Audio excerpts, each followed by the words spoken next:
Okey doktor, ni general lah. General Right. soalan macam doktor. Kita back kepada chemical plant lah tadi. Okay. Macam doktor selalunya lah macam engineer ni, chemical engineer as process engineer ke or production engineer. What type of problem yang commonly happens dekat chemical plant? Boleh tak doktor share sikit experience doktor? Oi, banyak problem. Yang ni lah, yang betul-betul doktor highlight kan lah.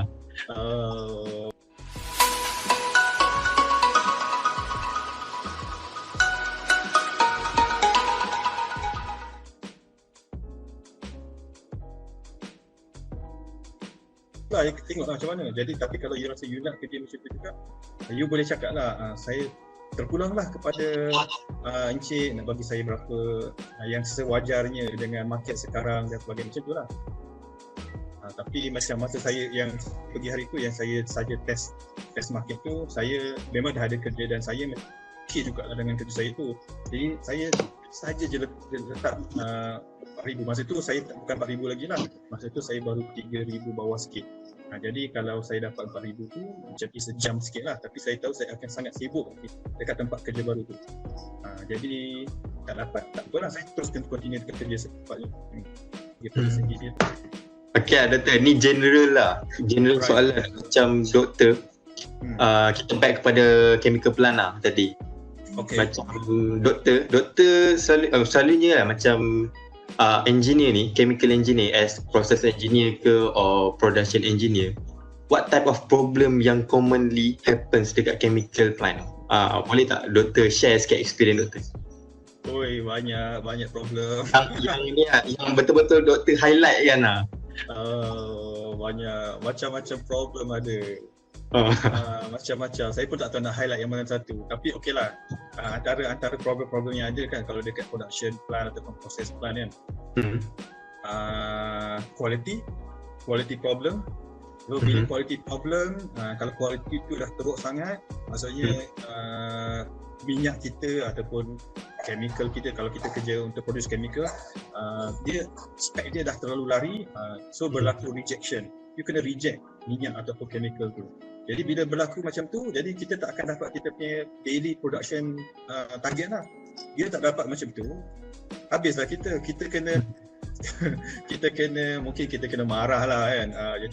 Jadi macam ni, why you cannot get the target, what's happening, what's wrong with you, what's wrong with your plan. Jadi kita kena depend on company lah. Jadi mungkin you akan kena tanya, you will be question kenapa, why, kenapa you tak settlekan, kenapa you tak buat benda ni, tak uruskan cepat-cepat dan sebagainya. So quality minyak dan sebagainya tu boleh terjadi dengan macam-macam sebab juga.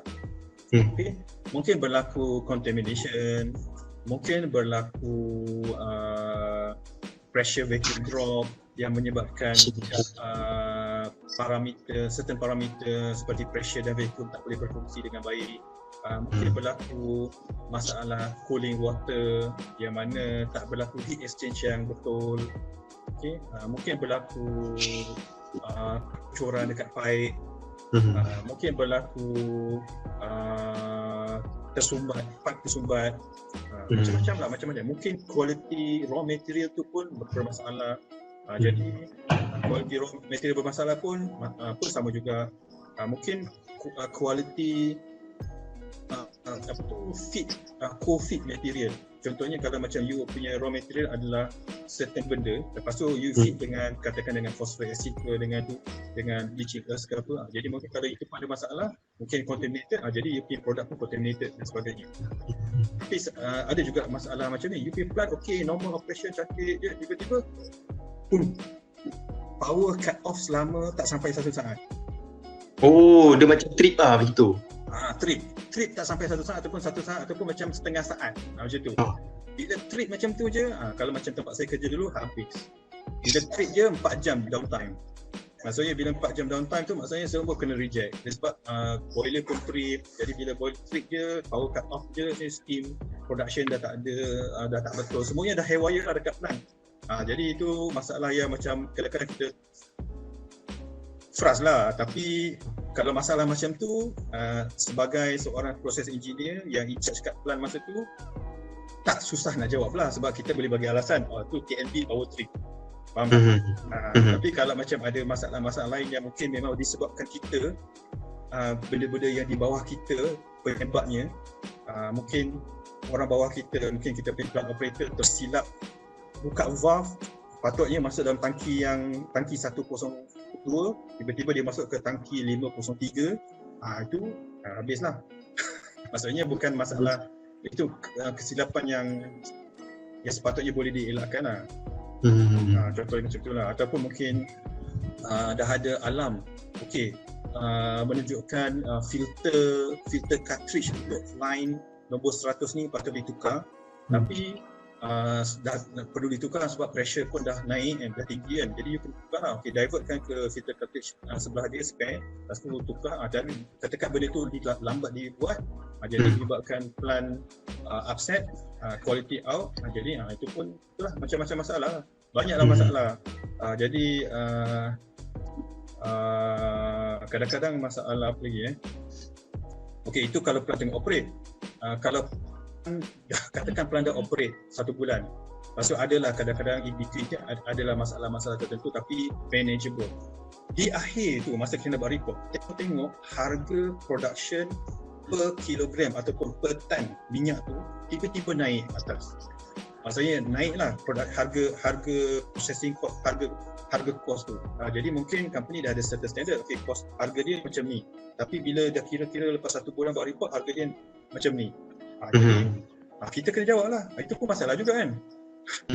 Jadi we need to be answerable. Kita kena jawab dekat management kenapa kita punya harga macam ni.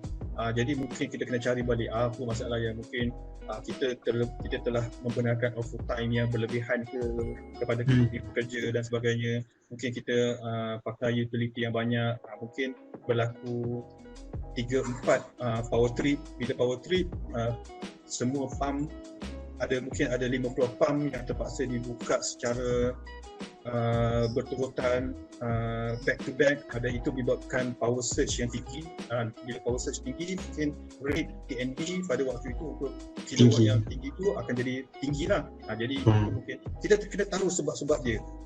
Itu contohnya lah. Jadi kalau kita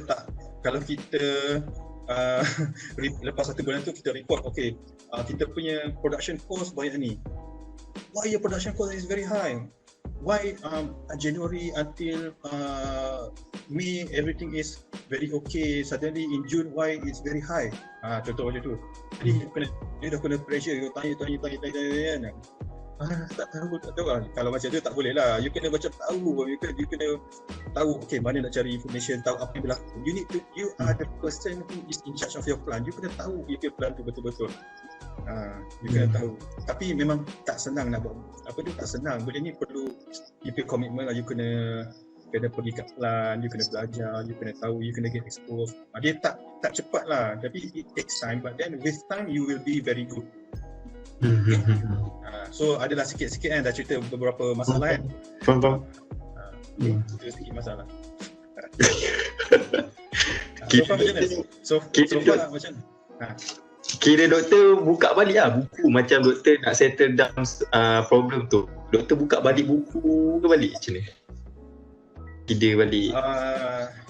Okay macam ni Saya dulu grad sebagai chemical engineer. You dalam masa beberapa hari pun akan grad sebagai chemical engineer, betul tak? Betul. So nanti you akan kerja sebagai, katakan kalau nak jadi engineer lah. Lepas tu you akan kerja, katakan Zul mungkin jadi process engineer. Lepas tu kebetulan Sufi pun nak plan nak jadi process engineer contohlah kan. So persoalannya sekarang, adakah ilmu yang you belajar sebagai seorang pelajar chemical engineering tu you akan pakai 90%, 90% ke 80% ke akan pakai tak? Itu persoalannya lah. So saya punya pendapat, you akan pakai tak banyak sangat pun. Mungkin 10, 20, 30%.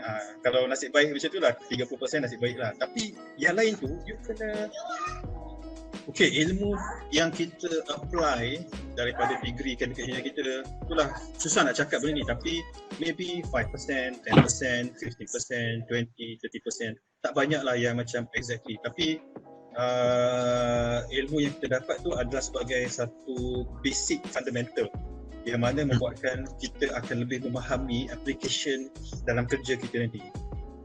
Faham tak? More to doktor. Apa dia? More to technical system. Adalah macam-macam technical things pun ada. Mungkin slowly you akan masuk ke management. Tetap bila you dah jadi process engineer ataupun production engineer atau apa-apa jadi engineer lah, apa-apa engineer sekalipun, you akan ada beberapa unsur management yang you kena handle. Maksudnya contohnya saya waktu saya mula-mula kerja dulu lah kan, saya jadi macam chemical technologist lah untuk satu company ni kan. Pergi ke Parker Terengganu untuk blend chemical kan, untuk masuk ke satu company pemprosesan gas kat situ lah. Bila saya sampai dekat situ, saya telah diserahkan kepada saya 8 orang pekerja lah. Tiba-tiba je 8 orang pekerja, 8 orang macam contract worker macam tu lah, untuk bantu saya untuk blending chemical. Orang-orang ni semua level macam abang, pakcik, bapak, datuk kepada saya tau. Macam wow, alamak, aku ni baru, yalah kita 20-an masa tu kan. 20-an. Jadi tiba-tiba jadi kita kena manage lah diorang ni. Kita kena cakap, yalah kena cakap elok-elok, tapi tak boleh kan sampai kena pijak. Maksudnya kita kena lead the team lah. So ini satu bentuk management skill juga kan. Macam masa saya dekat jadi process engineer dekat refinery, bawah saya tu ada lebih kurang 16 ke 18 kot plant operator berangkap, plant operator, plant supervisor, shift leader. Jadi dalam banyak macam tu kan, 16-18 orang yang mana kita kena lead. Jadi dan biasanya ketua-ketua dia, which is the plant supervisor tu, memang dia orang macam between 6 ke 10 tahun lebih tua daripada saya. So saya pun nak kena lead lah. Jadi itu kita kena macam kena lead dengan baik lah. Malah dia apa tadi okay, jadi apa benda yang kita belajar. Jadi apply application knowledge tu adalah macam tak banyak sangat, tapi dengan ada degree memudahkan kita untuk belajar benda-benda baru, apply ilmu-ilmu baru dekat tempat kerja kita. Okay? Dan juga soft skill yang tadi tu, yang macam communication skill, leadership skill, sangat-sangat penting lah. Sebab you dah jadi engineer, you dah level executive ke atas tau. You bukan level bawah-bawah, you dah macam dekat sini ada satu boundary kan. You masuk, you dah level executive ke atas, executive, senior engineer, senior manager, assistant manager dan sebagainya atas. Yang bawah ni adalah level-level yang tak ada degree ni. Level-level macam mungkin, yalah yang bawah lah kan. Jadi level-level yang you perlu lead, you perlu pimpin dia orang. They are counting on your decision. Jadi nanti bos, ini kita nak hantar minyak ni kat tangki mana? Jadi contohnya, okay bos, contoh macam tu lah, dia panggil you, bos, kualiti dia tak capai ni, tapi kita nak hantar dekat storage product tank ke tak? Ataupun kita nak divert untuk reject. Satu keputusan yang sangat besar tu nak buat. Jadi you boleh jawab ke tak tu? Jadi kadang-kadang you tak boleh jawab, you kena refer balik lah ke atas lagi kan. Tapi dia orang akan refer to you first. Kalau you boleh jawab, you jawab lah. Kalau you boleh decide, you decide lah. Tapi kalau you tak boleh, it's not within your power ke, ataupun you takut salah ke, you refer balik kepada you punya atas lah. Mungkin you punya senior engineer ke, ataupun punya manager ke, assistant manager ke, operation manager ke, production manager ke, adalah you punya line of command kan. Macam tu. Doktor, kalau kita dah masuk dalam kita nak masuk dalam bidang pendidikan, dia kena ada khusus ke, atau kita boleh terus masuk ke dalam pendidikan? Okay, thanks for the question. Ini pun satu soalan yang popular jugalah. Okay, sebab walaupun banyak antara korang yang dalam chemical engineering degree, kononnya nak jadi engineer, tapi banyak juga yang macam masa decision untuk ambil chemical engineering tu sebenarnya macam tak berapa kuat ataupun tak berapa firm sebenarnya keputusan nak jadi engineer. Jadi banyak yang masa tu mungkin 50-50 ataupun aku ikut kawan je ataupun ikut bapak suruh ke, mak suruh ke, abang, pakcik ke, recommend ke apa, tapi macam tak berapa sure. Jadi lepas tu ada juga yang memang dah tahu okay aku nak jadi academician ke, tapi banyak sebenarnya yang macam soalan Izzati ni lah. Okay. Tapi saya nak tanya balik, bidang pendidikan ni maksudnya nak jadi apa? Nak jadi cikgu ke nak jadi lecturer? Lecturer, educator dekat universiti ke politeknik, kalau ini pun boleh jadi lecturer dekat Okey, saya cuba jawab saya cuba jawab dan harap-harapnya apa yang saya jawab ni betul lah. Tapi kalau tak betul apa-apa hal saya akan buat disclaimer dekat description lah nanti. Okey, jadi macam ni, katakanlah saya ambil contoh, mungkin kalau nak jadi cikgu dulu lah. Okey, kalau lah katakan nak jadi cikgu, sebab ramai juga graduate chemical engineering yang jadi cikgu.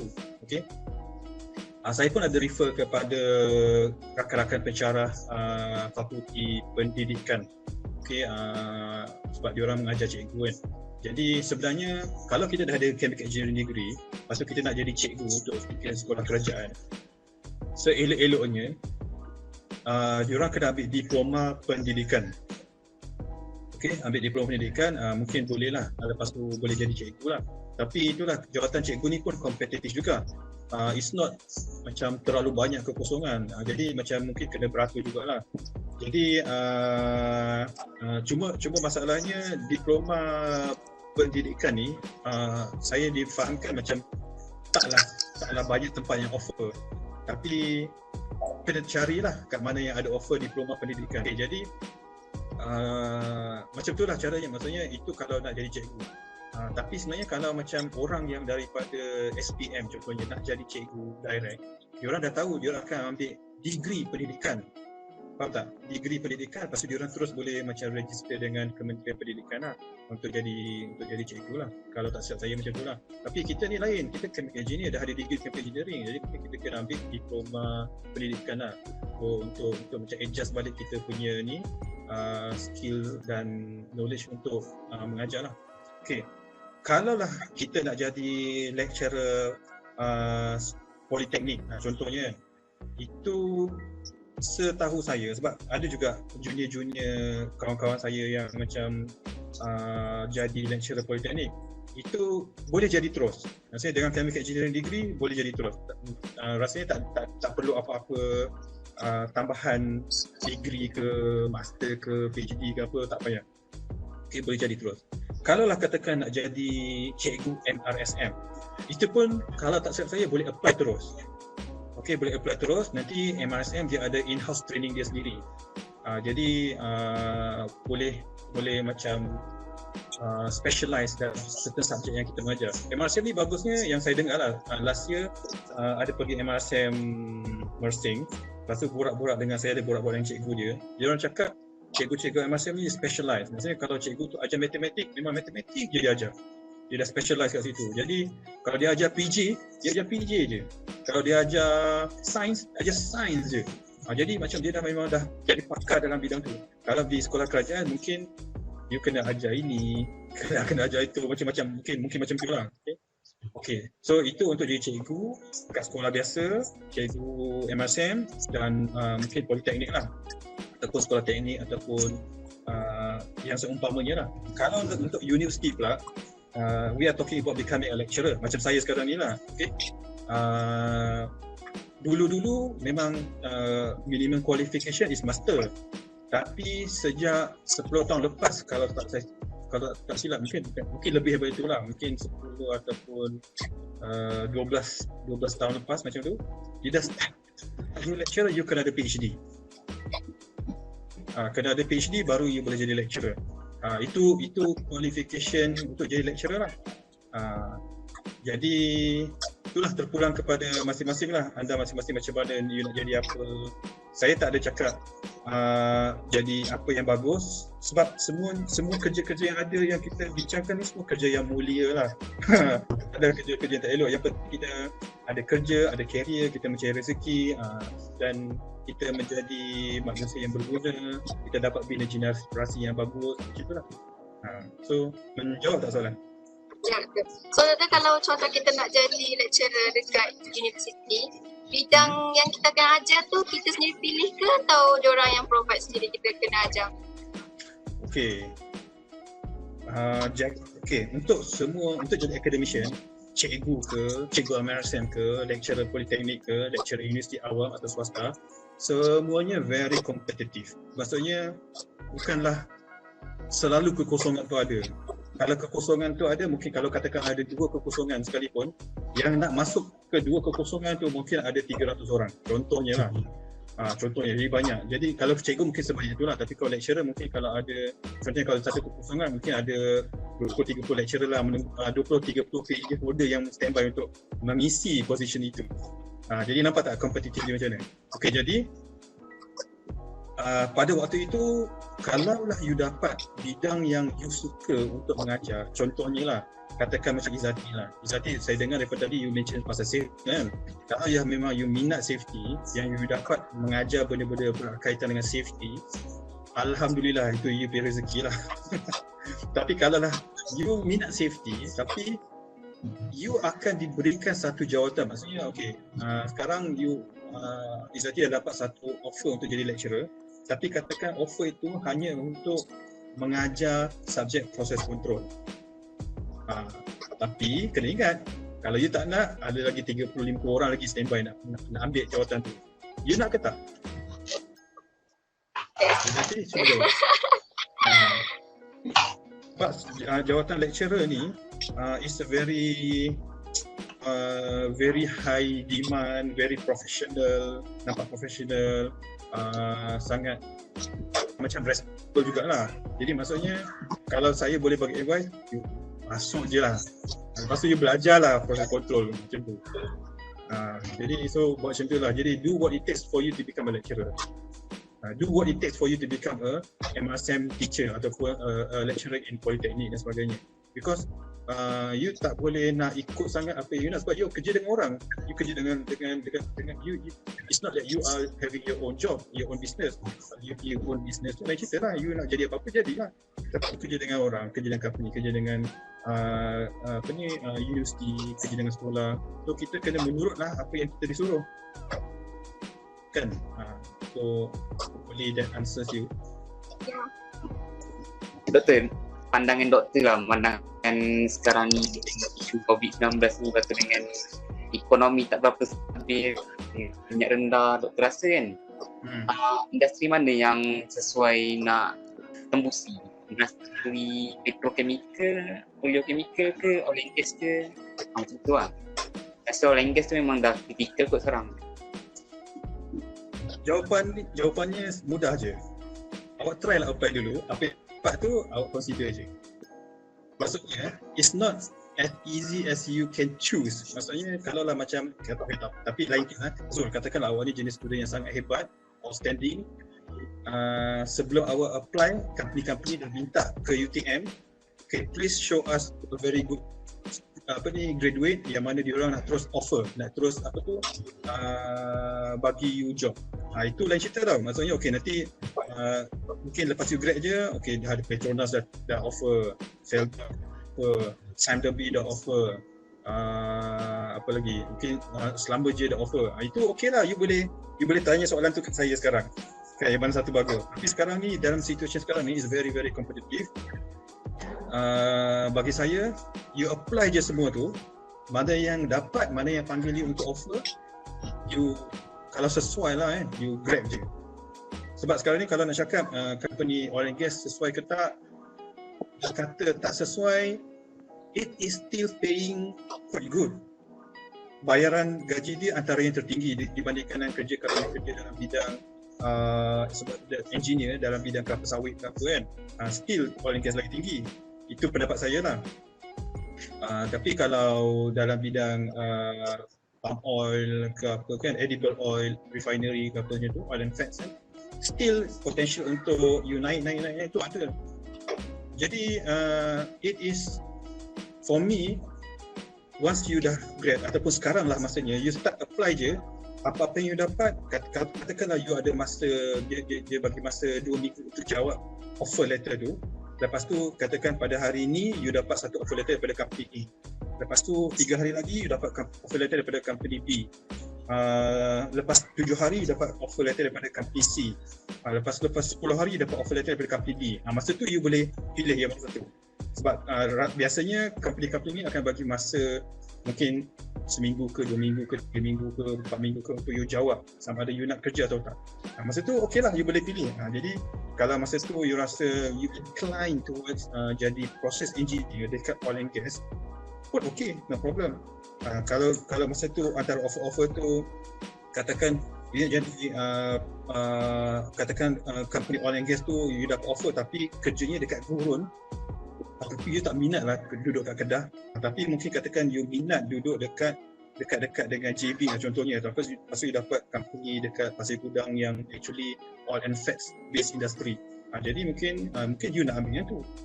So banyak macam parameter jugalah. So it's not easy for, bukan kata not easy, it depends on you. Sebab yang penting sekarang ni adalah you all dapat kerja. Itu je. Kiranya doktor, kita grab je apa-apa offer, lepas tu dari situ kita bina pengalaman and then belajar dari bawah sampai akan nak capai. Itulah pendapat saya macam tu sekarang ni. Sebab macam tadi saya cakap lah, bila bulan 6, bulan 7 macam ni, beratus-ratus lah orang-orang yang macam awak juga yang grad chemical engineering yang akan keluar mencari kerja. Kan? Jadi agak kompetitif, agak susah untuk dapat acceptance lah. Tapi kalau dapat beberapa, bagus. Maksudnya it's very good. So that shows that the company is actually looking for you. Okay? Bukan apa saya cakap macam ni sebab apa tahu? You punya senior tu lah. You ada beberapa seniors yang kadang-kadang saya pun berbicara, discuss dengan diorang, dia refer to me apa semua tu kan. Ni we are talking about student yang power betul tau. Kira dalam batch macam sekarang UP batch kan, you all tahu lah siapa yang power dekat UP batch lah kan. Ni kalau macam batch UP senior kan, UP top yang macam top 5 ke macam tu lah kan. Top 5, ini pun kadang-kadang yang panggil kerja, yang panggil dapat offer kan, 2 company, 3 company. Nampak tak? Jadi lepas tu, doktor, macam mana saya nak pilih company ke, interview company ke, macam mana? Contoh macam tu lah. Ini talking about slightly dah baru lepas grad. Baru lepas grad. Lepas tu tapi mungkin along the way, mungkin bila dah kerja 2 bulan, 3 bulan, 4 bulan, mungkin baru offer letter yang lain tu dapat. Sebab mungkin masa mula-mula tu you akan hantar banyak application kan. Tapi kadang-kadang respon tu agak lambat. Jadi mungkin application yang you dah hantar 50 application contohnya dalam akhir bulan Jun ataupun sekarang you dah hantar kan. Contohnya sekarang you dah hantar. Tapi mungkin yang akan respon dalam masa terdekat ni mungkin 2-3. Lepas tu mungkin bulan Julai mungkin ada 2-3 lagi. Mungkin bulan 8 mungkin ada 3-4. Tapi masa tu you dah grab satu kerja. Jadi pada masa tu mungkin you fikir-fikir lagi lah macam mana, sama ada nak kerja ke, nak ambil kerja lagi satu tu ke atau sebagainya. Nampak tak senario dia? Okay. So itulah susah juga lah macam mana. Bukan susah, maksudnya you all pun kena berusaha untuk macam memperkuatkan you punya CV, memperkuatkan presentation, apa ni video resume tu. So saya rasa you all sekarang ni kena readykan video resume kan. Okay, video resume is very very important. Okay, you kena buat video tu sangat-sangat amazing tau. Maksudnya bila orang tu tengok you punya video kan, you present, okay, my name is macam tu. My name is Zaki Amani bin Zakaria. I am a very very dedicated person. I know that if I work for you, your company will be very very good. Pandai-pandai lah cakap macam mana kan. Tengok, so you kena make it a very lively resume, video resume. Jangan my name is Zaki Amani, I am from boring tau. Lepas tu you kena buat video tu kreatif, macam ada sikit-sikit animation tapi jangan terlalu over. Okay, saya dah tengok sikit-sikit your batch punya resume mana-mana yang dah hantar tau. So maksudnya macam ada yang okey, ada yang alamak takkan macam ni, macam tu. So you need to make it very orang akan engage dengan you punya resume dan orang akan rasa tertarik untuk employ you. Sebab anak sekarang ni memang online video lah, interview video ataupun resume online ke ni macam. Jadi kalau interesting lah you punya personality dalam video tu, the company tu mungkin akan ambil lah. Okay, so sekiranya you nak minta saya checkkan you punya video pun boleh lah, saya boleh tolong lah kalau nak lah kan. Jadi mungkin yang boleh hantar kat saya, nanti saya try komen lah macam mana okey ke tak, apa you patut buat apa. Macam last year you punya batch lah, bukan you punya batch, you punya senior macam kan, banyak juga yang hantar ke saya, okey doktor boleh tak tolong checkkan saya punya resume, saya punya CV macam tu. Lepas tu saya pun saya tolong lah, saya bagi komen. Okay, you kena buat macam ni. You punya ni, okay, you adjust sikit yang ni macam tu. Ini you punya ni terlalu wordy lah. You kena macam banyakkan sikit ala-ala macam infografik sikit. So saya cuba bantu lah diorang punya resume macam tu. You nampak tak?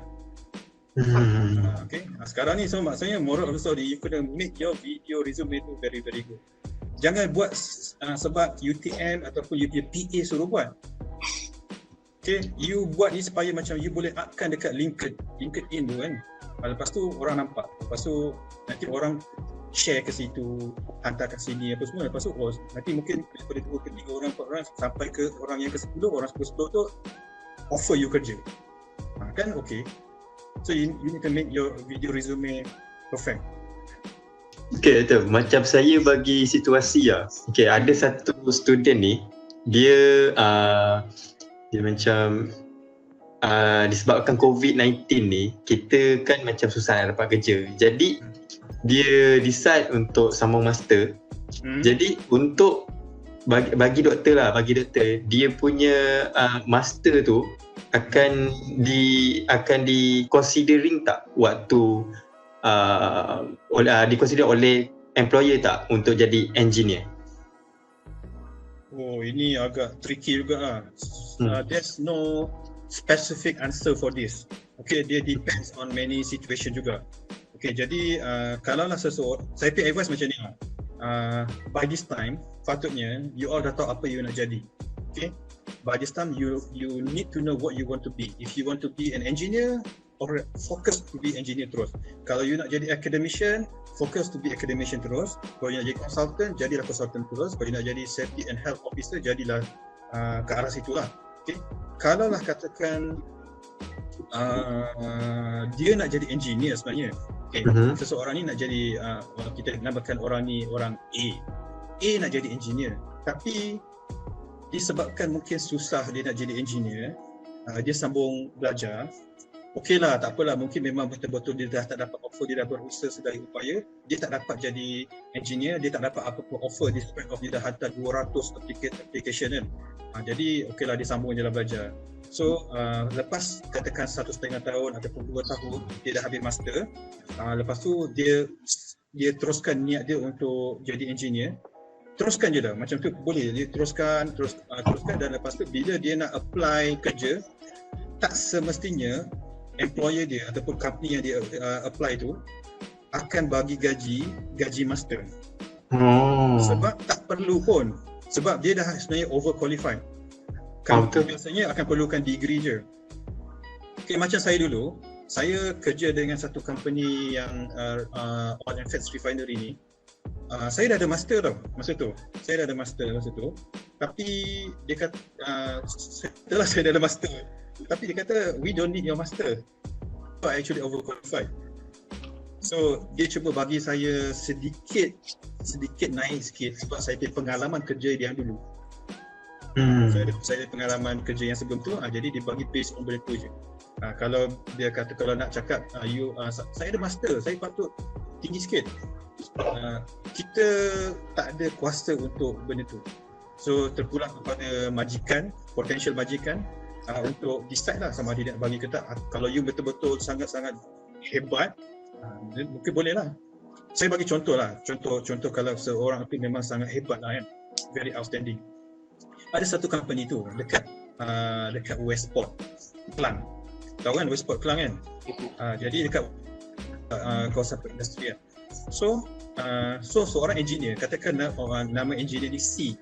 Okay, C dia memang bekerja dekat company X, contoh lah, company X lah dia contoh. So C bekerja di company X yang terletak di Westport, dekat Pulai Indah, dekat Kelang lah. Okay.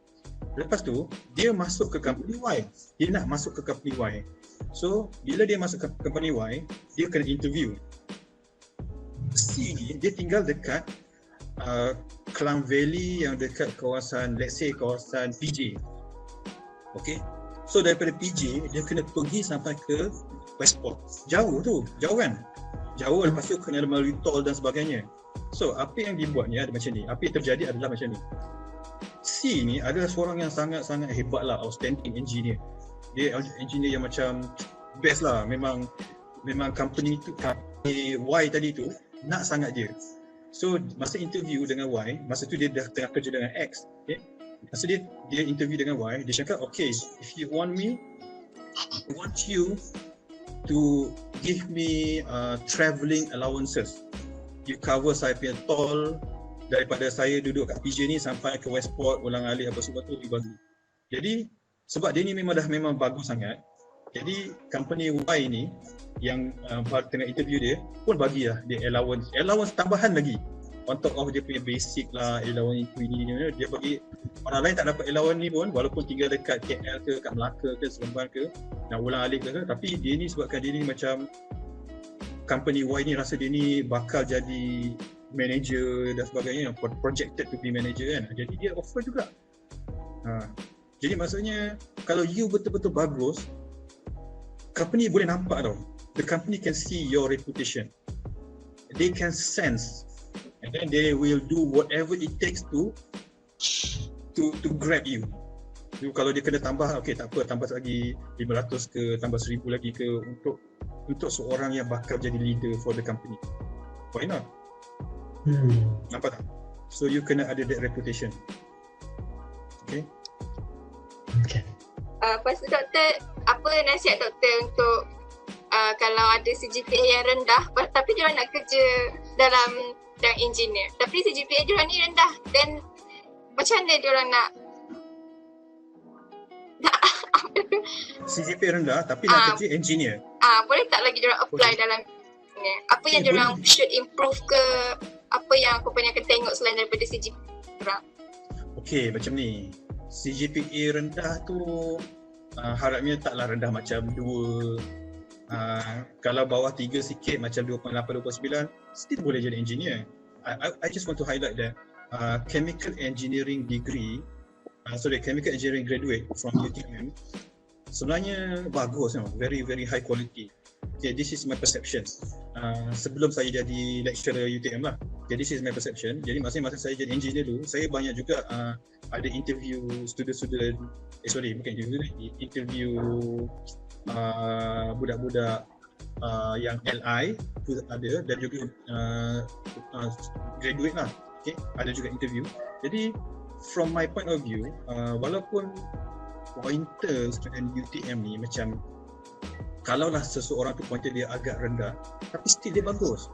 Sebab training yang diberi oleh ialah kurikulum UTM, saya rasa memang bagus sangat. Jadi maksudnya seseorang yang katakan grade dia agak rendah tu jangan rasa macam tak berapa confident. You still need to be very confident. Bila you punya communication skill bagus, orang mungkin akan ambil benda tu lebih daripada you punya degree result. Okay. Saya bagi contoh lah. Dulu masa saya jadi process engineer, saya ada kenal dengan satu orang graduate UTM juga. Tapi dia bukan engineer lah. Dia industrial chemistry ke something like that lah. Okay. So dia ni degree dia dapat second class lower. Okay, taklah macam cemerlang sampai dekat-dekat first class ke apa macam tu kan. Taklah macam tu.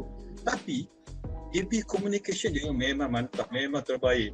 Dia cakap, jadi dia sekejap je. Dia mula jadi dia kerja sebagai sales chemist untuk lab. Tahu, sales chemist untuk lab, laboratory bagi servis ni apa semua tu kan. Dia jadi sales person untuk lab tu. Lepas tu sekejap je dia terus jadi assistant manager. Sekejap je lepas tu dia jadi manager, sekejap je lepas tu dia ada company dia sendiri.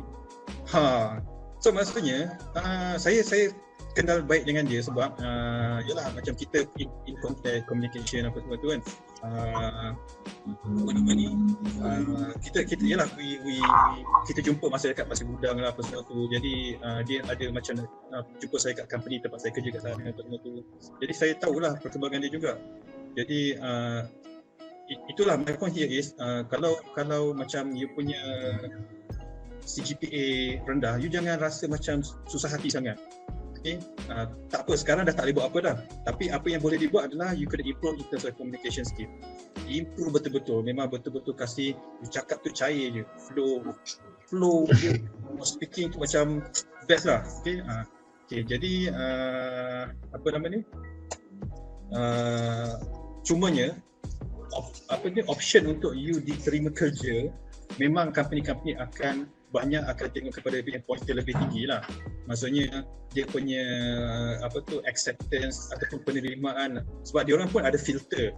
Dia katakan dia orang nak orang yang 3.4 ke atas. Jadi resume tu akan menunjukkan dia orang ada filter lah. HR dia dah filter kan. Jadi mungkin option orang-orang yang macam result dia kurang sikit, kurang daripada segitu lah, mungkin dia akan mendapat lesser offer letter lah. Faham tak Faham kan? Jadi maksudnya kalau orang yang degree dia CGPA dia lagi tinggi, mungkin dia akan dapat banyak lagi chances untuk dipanggil interview ataupun offer letter. Tapi ingat kes yang tadi saya cerita, ada orang-orang yang top student tu pun tak senang juga tahu dapat offer letter. Adalah dapat tapi macam taklah semeriah yang saya sangkakan lah. Rezeki masing-masing kan. Betul, rezeki masing-masing. So janganlah rasa risau sangat. Okay. Cuba rezeki tu ada, kalau kita cuba, kita work hard, ada